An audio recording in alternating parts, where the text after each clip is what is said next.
Have you ever seen a new knife design and immediately thought that you needed it? Since you're watching knife videos on the internet, I already know the answer to that question. Well, Ganzo recently shared a photo of this wonderful rhino-looking thing on their Instagram page, and as soon as I saw it, I wanted it. This is the Firebird by Ganzo FH61, another original design by Ganzo, as far as I can tell.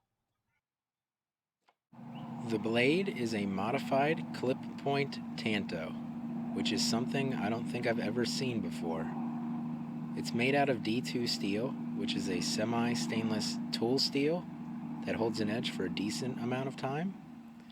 Generally speaking, I'm not a fan of tanto blades because they're a pain to sharpen. This is a fairly light tanto, so I'll probably slowly round it off with my sharpening.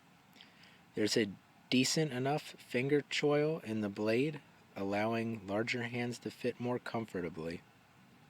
The pocket clip is tip-up right side carry only, which works out well for me. If you're left-handed, it might be awkward for you. The clip is fairly deep carry, leaving very little of the knife sticking out of your pocket. The detent on this knife is a lot better than the detent on the FH61 that I have. So that flipper tab really flips the blade out with some force.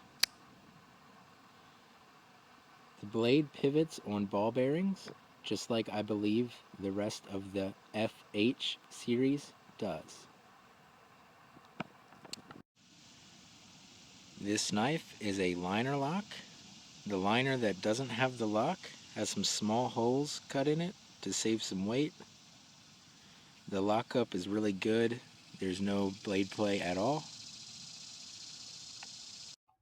So, size comparisons for the Ganzo FH61 next to the Paramilitary 2, the Ontario Rat 1, the K-Bar Dozier, the Victorinox Pioneer, and the traditional Ziploc bag full of bottle caps. The handle scales are made out of some light textured G10. This one is the gray color. It looks more blue than gray in my opinion. The G10 backspacer has a lanyard hole built into it. So I bought this knife for like $32 off of Amazon. And for that price, I'm super happy with it. It feels better than the FH51 in my opinion, and I think it looks like a rhino, especially with these grayish blue handle scales, which I think is the best thing since unsliced bread. If you're a fan of Chinese-made flipper knives, I would definitely recommend checking out the Ganzo FH61.